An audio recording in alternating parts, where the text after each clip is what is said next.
사순절 다섯째 주일 아침 이렇게 한자리에 모여서 주님께 예배하는 우리 모든 믿음의 백성들에게 끝까지 믿음이 변치 않고 하나님께서 주시는 은혜와 사랑을 영원토록 충만하게 만드는 역사가 일어나기를 주님의 이름으로 간절히 축원합니다.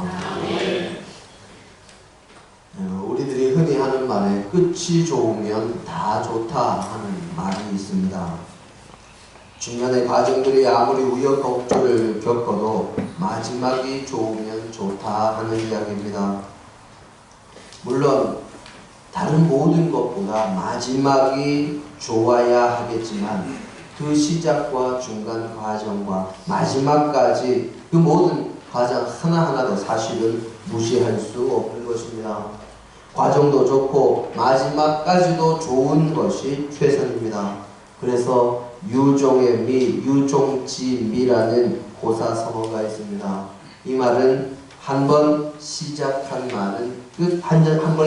일은 끝까지 마무리를 잘 하자 하는 말로 주로 사용되는데, 원래는 중국 춘추전국 시대에 진나라 무왕이 자신의 세력이 점점 커지고 자신의 나라가 점점 부강해지니까 처음에 품었던 마음, 처음에 품었던 뜻은 잊어버리고 점점 나태해지고 교만하는 것을 보고 그것을 걱정하던 신하의 충언에서 나온 말입니다. 마지막까지 마음을 놓지 말고 자신을 돌아보며 목표를 향해 끝까지 나아가라 하는 말입니다. 처음 시작만 좋지 말고 작심삼일하지 말고 처음 시작과 그 과정과 그리고 마무리까지 좋게 해야 한다 하는 말입니다. 어찌 보면 많은 믿음의 사람들이 운영하는 가게에 붙어있는 내 시작은 미약하였으나 내 나중은 심히 창대하리라 하는 욥기서 8장 7절의 말씀이 이 유종지미, 유종의 미와 일맥상통하는 말이라고 할 수도 있겠습니다. 사실 유종의 미, 처음과 끝이 똑같이 좋고 한 번 시작한 일을 마지막 마무리까지 아름답게 잘 한다는 것은 그렇게 쉬운 일은 아닙니다. 유종의 미를 잘 거둔 것은 쉬운 일도 아니고 처음의 결심을 마지막까지 잘 지킨다 하는 것도 쉬운 일이 아닙니다. 특히 모든 일의 끝이 보이기 시작하면, 모든 일이 어느 정도 목표에 도달하면 대부분의 사람들은 마음이 풀어지기 시작합니다. 그래서 시경에는 행백리자는 반어 90다 하는 말이 있습니다. 백리를 가고자 하는 사람은 90리를 반으로 여겨야 한다 하는 말입니다. 마지막까지 마음 놓지 말고 마무리를 잘 하는 것이 중요하다는 말이지요. 우리의 인생, 우리의 신앙생활도 마찬가지입니다. 처음부터 또는 오랜 세월 주님을 믿으며 주님과 동행하며 기쁨 가운데 헌신하고 자신이 맡은 사명 잘 감당하고 은혜 가운데 마지막에 하나님의 부르심을 받는 것이 최선입니다. 처음부터 과정과 마지막까지 다 좋은 것이지요. 하지만 그렇지 못하다면 이 세상을 떠나는 마지막 순간에라도 주님을 믿고 떠나는 것이 차선입니다. 왜 그렇습니까? 마지막에라도 믿어야 구원의 가능성이 열리기 때문이지요. 그런데 가장 최악은 열심히 잘 믿다가 마지막에 타락하고 주님을 부인하다가 세상을 떠나는 것이 최악의 경우입니다. 차라리 주님을 아예 믿지 않다가 떠나면 세상 것들이라도 즐기다가 떠났을 테니 에휴, 자기 죄값 받고 그대로 갔다라고 생각할 수도 있겠는데, 마지막을 잘 장식하지 못하고 아름답게 마무리하지 못하고 잘 믿다가 마지막에 틀어지는 사람은 참으로 어리석고 안타까운 사람입니다. 오늘 우리가 읽은 이 본문 말씀은 바로 이 유종의 미, 우리의 신앙생활에서 우리들 모두가 마무리를 잘 해야 한다는 것을 알게 해주는 본문입니다. 오늘 우리의 본문은 사도 바울이 자신의 믿음의 아들로 여기는 디모데에게 보낸 두 번째 편지 중에 한 부분입니다. 사도 바울은 다메섹 도상에서 빛 가운데 주님을 만나서 회심한 이후에 일생을 주님의 사역에 헌신하면서 여러 도시를 다니면서 주님의 복음을 전했습니다. 그 복음 사역을 하는 가운데 여러 가지 어려움도 당하고 핍박과 박해도 받으며 40에 감한데도 몇 번씩 맞으면서 그렇게 주님의 복음을 전하고 이방인 자신에게 주어진 이방인을 위한 사도의 역할을 끝까지 잘 감당했습니다. 그는 자신의 사명을 감당하다가 마지막에 로마의 감옥에 갇혀서 순교하게 될 때까지 변함없이 주님의 복음을 전하는 사명에 최선을 다했습니다.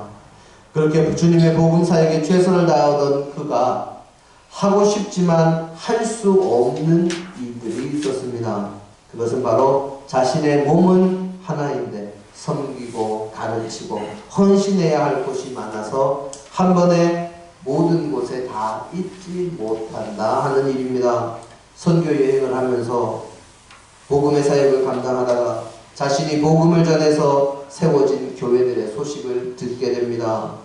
지금 있는 곳에서의 사역이 한창 진행 중이라 갈 수 없는 상황인데 심각한 일들이 벌어진 것을 알게 되면 사도 바울은 갈 수 없으니 대신 편지를 보냅니다.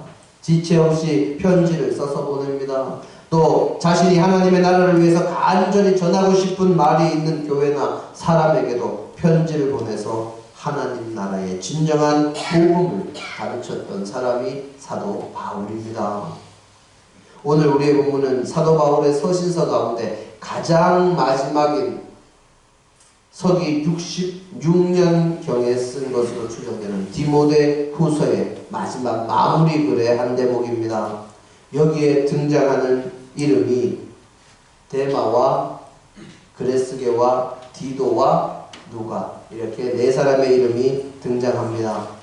그레스게와 디도는 사도 바울이 다른 지역의 목회를 위해서 파송한 사람들입니다. 바로 목회자이지요. 그레스게는 갈라디아로 갔다고 기록하고 있는데 그레스게는 갈라디아에서 목회를 하다가 나중에는 프랑스 남부 고울 지방의 칼케돈의 감독이 된 사람이요. 디도는 달마티아로 갔다고 하는데 그도 사도 바울의 믿음의 아들로 불리던 사람으로 그레데에서 마지막에는 그레데에서 목회를 하면서 자신의 사명을 감당하던 이었습니다. 그러니 결국 이 네 사람 가운데 그레스게와 디도는 모두가 자신의 사명을 위해서 바울을 떠나서 목회를 하러 간 사람들이요. 이 네 사람 중에 두 사람이 남습니다. 누굽니까? 데마와 누가와 데마가 남습니다. 디모데후서는 사도 바울이 순교하기 직전에 쓰여진 편지이기 때문에 누가는 사도 바울이 마지막으로 순교할 때까지 함께 곁에 있은 것으로 추정이 되고 데마는 오늘 우리의 본문에 기록된 것처럼 세상을 사랑해서 바울을 떠난 것으로 그렇게 보입니다. 모든 믿음의 사람들이 누가는 잘 알고 있습니다. 그런데 데마는 누구일까요? 우선 누가는 사복음서 가운데 공관복음이라고 하는 마태, 마가, 누가 이 복음 중에 누가복음을 쓴 사람이요. 또 사도행전도 기록한 사람이요. 또 의사요. 복음의 전도자였습니다. 얼마 전에 우리 교회에서 같이 영화 볼 때 사도 바울에 관한 영화를 봤는데 혹시 기억하시는지 모르겠습니다. 그 바울에 대한 영화에서도 의사 누가가 로마 감옥에서 어려움을 겪는 사도 바울의 옥바라지를 하면서 성경을 기록하는 장면들이 나옵니다. 누가는 본인 자신은 다른 사도들처럼 위대한 전도자가 아니었지만 하나님의 복음이 전 세계에 전파되는데 아주 큰 역할을 한 사람이요. 사도들과 많은 믿음의 사람들을 돕던 귀한 사역자 중에 한 사람이었습니다. 그런데 그에 못지않게 하나님의 일에 헌신하던 이가 바로 데마입니다. 성경에는 데마에 대한 이야기가 많이 나오지는 않습니다. 하지만 데마에 대한 언급을 보면 초대교회에서 또는 믿음의 사역에서 이 데마가 차지하는 역할이나 비중을 잘 알 수 있습니다. 구약에서 이스마엘의 후손으로 데마라는 이름이 나오는 것을 제외하면 데마라는 이름은 성경에서 딱 3번 등장을 합니다. 바로 오늘 우리의 본문과 골로새서 4장 14절과 빌레몬서 1장 24절의 말씀입니다. 이 골로새서 4장 14절 말씀 우리가 함께 볼까요?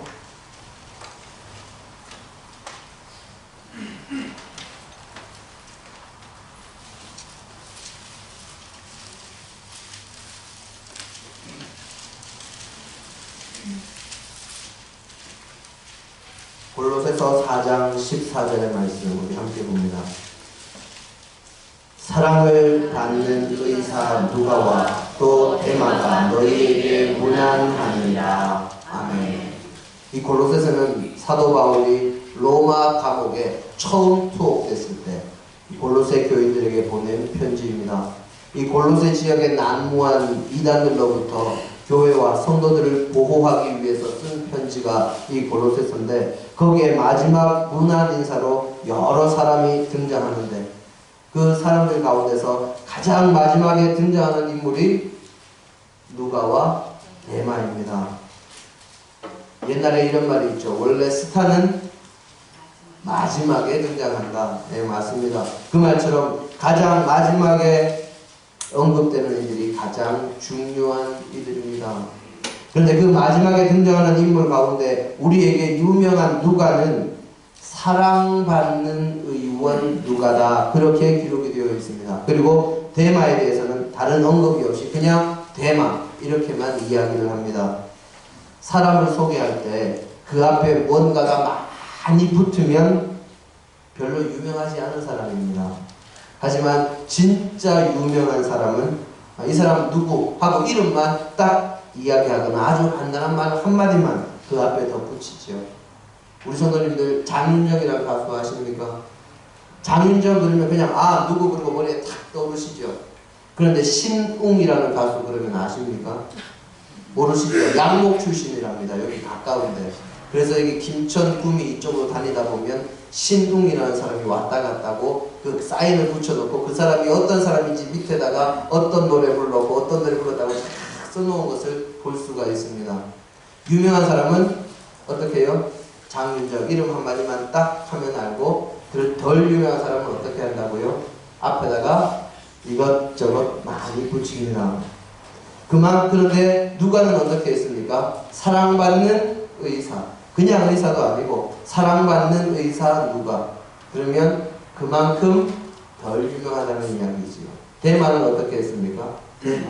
이름만 딱 이야기합니다. 그만큼 데마가 초대 교회에서는 유명한 인물이었음을 알게 하는 구절입니다. 그리고 그 뒤에 쓴 빌레몬서는 빌레몬서 우리 1장 24절 말씀 함께 볼까요?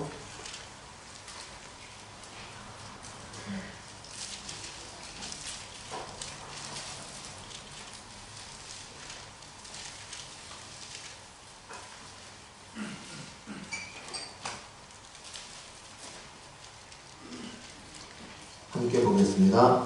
또한 나의 동역자 마가, 아리스다고, 데마, 누가가 문안하느니라. 아멘. 이 골로새서 다음에 쓴 빌레몬서에는 이 골로새 교회에 골로새서를 써서 오네시모라는 사람의 손에 들려서 보냅니다.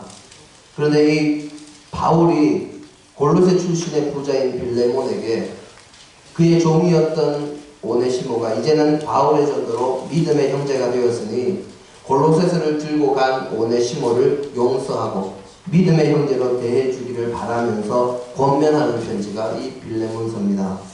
이 편지에서는 이미 앞에 있는 골로새서에서 누가에 대해서 소개를 했기 때문에 그냥 누가와 데마라고 그렇게만 이름만 언급합니다.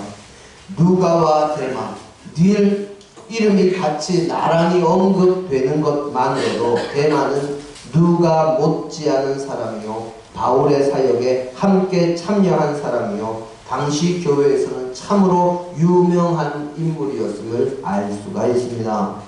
또 초대교회의 전승에 따르면 사도 바울이 사역할 때 사도 바울이 길을 가면 많은 사람들이 바울의 그림자라도 덮일까, 어떻게 하면 바울의 눈에 띄어서 병고침을 받을까 하면서 바울을 바라보는데, 그때 바울이 걸어가면 그 뒤쪽 왼편에는 데마가 서고 그 뒤쪽 오른편에는 누가가 서서 함께 걸어갔다고 이야기를 합니다. 쉽게 말하면 바울이 사역할 때 바울의 사역에서 넘버 2와 넘버 3의 위치를 차지했던 이들이 데마와 누가라는 이야기입니다. 그런데 왜 우리는 누가는 기억하지만 데마는 기억하지 못할까요? 오늘 우리의 본문에 해답이 있습니다. 사실 데마는 사도 바울의 사역에 열심으로 헌신했던 이유, 바울이 로마 감옥에 1차 투옥되었을 때만 해도 그의 곁에서 옥바라지를 하면서 하나님 나라의 사역을 위해 고난 가운데 헌신했던 사람이었습니다. 하지만 오늘 우리의 본문에 나타나듯이 그는 바울이 로마 감옥에 이 두 번째 투옥이 되자 더 이상 고난과 핍박을 받으면서 선교하는 일에 헌신하지 못하고 미련 없이 자기 갈 길로 떠나고 만 것입니다. 그나마 디도나 그레스게처럼 하나님의 사역을 위해서 떠나갔으면 다행일 텐데 그는 세상을 사랑하여 바울을 떠나 데살로니가로 갔다 하고 바울이 이야기합니다. 그는 왜 데살로니가로 갔을까요? 사도 바울이 그를 배교자나 주님을 버렸다고 쓰지 않는 것으로 봐서 이 데마가 신앙을 버렸다고 보기는 어렵습니다. 하지만 사도 바울이 로마의 감옥에서 힘들어하고 고통 가운데 있을 때 세상을 사랑하여 그를 버리고 떠났다는 오늘의 본문과 초대교회의 전승을 살펴보면 그는 고난과 핍박을 피해서 편안히 신앙생활할 수 있고 적당히 세상의 즐거움도 즐기기 위해서 데살로니가로 갔음을 알 수가 있습니다. 당시에 데살로니가는 마게도니아, 지금의 그리스 지역이지요. 이 마게도니아의 수도로 아주 큰 도시였고 번영을 누리던 도시였고 로마의 박해와 핍박의 손길이 있기는 했지만 다른 도시에 비해서는 조금 박해의 손길이 덜하던 곳입니다. 또한 많은 이들이 주님을 믿고 있는 곳이기에 그곳에 가면 신앙을 가지면서도 박해를 피해서 안전하게, 고난을 피해서 편안하게, 또 세상의 편리함을 누리면서도 살 수 있고 신앙생활할 수 있는 곳이 바로 데살로니가입니다. 그러니 데마는 고난받으면서 주님의 사역을 감당하는 것을 피해서, 박해를 피해 세상의 편안함을 누리며 신앙생활도 하기 위해서 데살로니가로 간 것입니다. 믿음은 가지면서도 고난과 박해를 피하고 세상의 안락함을 누리기 위해서 감옥에 있는 바울을 버리고 떠난 것입니다. 그래서 바울이 세상을 사랑하여 자신을 버리고 데살로니가로 갔다, 그렇게 표현하고 있는 것입니다. 그렇게 끝까지 고난의 길을 피하지 않고 맞서는 모습을 버리고 육신의 안락이라는 세상의 유혹에 자신을 내어주었기에 그의 이름이 누가처럼 우리에게 전해지지 않는 것입니다. 우리 믿음의 사람들은 이런 유혹이 올 때 어떻게 해야 되겠습니까? 요즘은 박해는 없지만 한 번만 눈을 질끈 감으면 세상의 편함을 누리면서 신앙생활도 할 수 있을 때가 있습니다. 한 번만 눈을 질끈 감고 모른 척하면 세상의 물질을 더 많이 가질 수 있을 때도 있습니다. 한 번만 눈을 질끈 감고 고개를 돌리면 세상의 즐거움을 누리면서 살아갈 수 있을 때, 그때 저와 여러분은 어떻게 하시겠습니까? 그냥 이렇게만 이야기하면 감정적으로만 받아들여집니다. 좀 더 구체적으로 한번 말해볼까요? 우리 학생들의 경우에 또는 학부형의 경우에 학교 시험기간이 다가올 때 학원에서 또는 학교에서 주일날 학교로 아이들을 보내라고 하면 어떻게 하시겠습니까? 요즘 학교 시험기간 한 달 전부터 아이들 학원에 간다고 주일날 교회에 나오지 않는 것이 많은 곳에서 아주 일상화되고 있습니다. 또 직장에서 주일날 등산하자고 하면 어떻게 하시겠습니까? 내 직장에서 남들이 다 뇌물 받고, 아니 뇌물까지는 아니라도 여러가지 편의를 제공받고 일을 처리해 주는 것이 관행이었는데, 내가 혼자 그것을 받지 않으면 괜히 튀는 것 같고 모난돌이 정 맞는다고 그저 무난하게 적당하게 가라고 남들이 그렇게 이야기하면 어떻게 하시겠습니까? 모두가 세상적인 즐거움과 편안함을 즐기기 위해서 세상적인 가치인 명예와 권세와 물질을 바라보며 살아가는데, 나만 믿는다고 바른 길 가면서 그것을 즐기지도 못할 때, 지금이라도 그 길을 거부하고 세상과 어울리는 길을 가자고 이야기하는 사람이 있을 때, 그때 어떻게 하시겠습니까? 우리가 잘 아는 쿼바디스라는 영화가 있습니다. 1951년에 로버트 테일러와 데보라 카가 주연한 영화입니다. 그런데 그 영화를 제대로 잘 본 사람은 그리 많지 않을지 몰라도 그 영화의 에필로그에 나오는 내용에 대해서만은 그리스도인들 가운데 모르는 사람이 거의 없을 정도입니다. 그 에필로그의 내용이 이렇습니다. 네로가 로마에 불을 지르고 그 죄를 기독교인들에게 놀림으로 해서 로마 제국의 박해가 극심해지고 로마 도성 안에서 더 이상 신앙생활을 하면서 목숨을 부지하는 것이 불가능하다 생각될 때, 많은 믿음의 사람들이 당시 교회의 지도자인 베드로에게 박해를 피해서 박해가 극심한 로마를 떠나서 다른 곳으로 가서 복음 사역을 계속하기를 권면합니다. 베드로 자신이 생각하기에도 그것이 좋다고 생각되어서 남몰래 로마를 떠나던 중에 그는 로마의 교회에서 십자가를 지시고 로마로 향하시는 주님을 환상 중에 만나게 됩니다. 자신이 떠나온 로마로 향하시는 주님께 그곳에 가시면 다시 어려움을 당하시리라는 것을 생각해서 쿼바디스 도미네, 주여 어디로 가시나이까 하고 여쭈었더니 주님께서 하시는 말씀이, 나는 내가 떠나온 로마로 간다고 하시며 십자가를 지시고 로마로 향하시자 그것에서 그 환상이 로마에서 끝까지 사명을 감당하는 것이 주님의 뜻이라고 생각하고 베드로가 다시 로마로 돌아간다 하는 이야기입니다. 신앙생활을 하면서 세상의 것들을 누리는 것이 잘못된 것만은 아닙니다. 하지만 세상의 것을 누리는 것과 신앙의 원칙이 서로 배치될 때, 서로 등을 대고 있을 때 어떻게 할 것인지 생각하고 있지 않으면, 깨어서 기도하면서 바른 믿음의 길을 가려고 노력하지 않으면 우리는 자주 넘어지고 자주 실패하고 자주 유혹에 빠지고 자주 주님께서 기뻐하시지 않는 길로 갈 수밖에 없습니다. 세상을 사랑하며 세상과 버타는 길이 세상의 관점으로, 세상의 눈으로 보면 더 편하고 더 즐겁고 더 좋아 보이기 때문에 그러합니다. 진정으로 깨어서 하늘의 눈으로, 믿음의 눈으로, 주님 나라의 가치관으로 바라보지 못하면 세상과 버타는, 세상의 것을 놓지 못해서 자신의 사명과 사역을 놓게 되는 데마와 같은 길을 가게 됩니다. 데마와 함께 언급되었던 누가는 어떻습니까?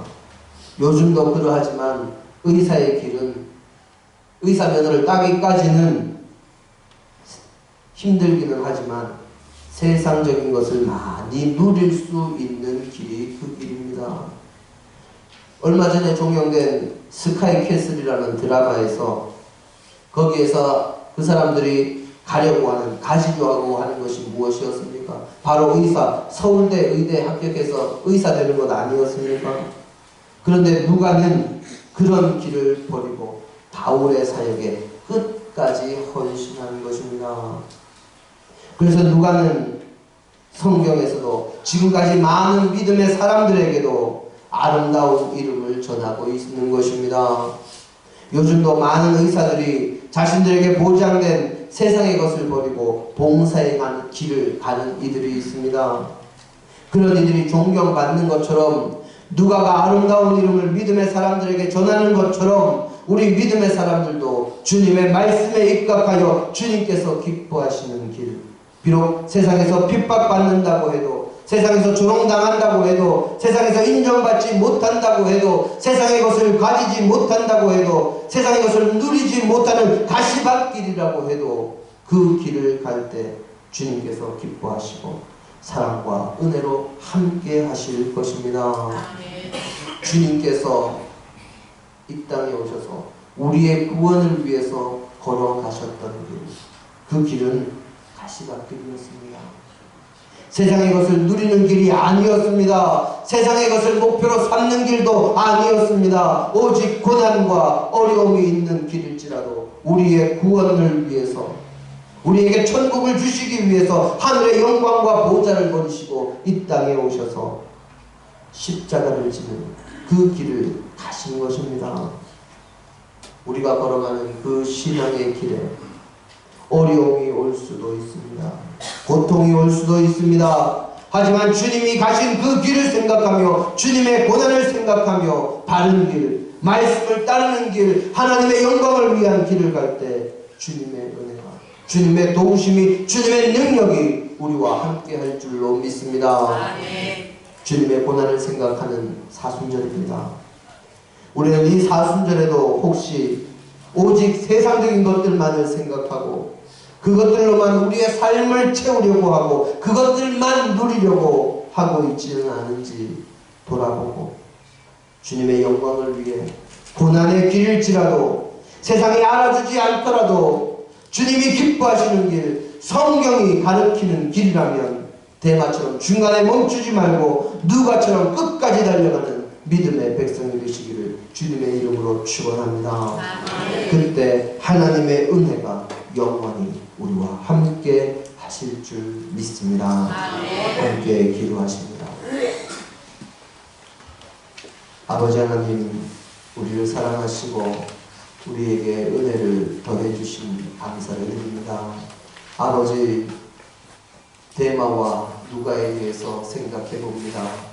끝까지 믿음의 길, 고난이 올지라도 주님의 길, 주님께서 주신 사명을 감당하는 그 길을 갔던 누가와 중간에 안락함을 찾았던 데마, 우리는 어떤 길을 가기를 원하고 있는지 돌아보기를 원합니다.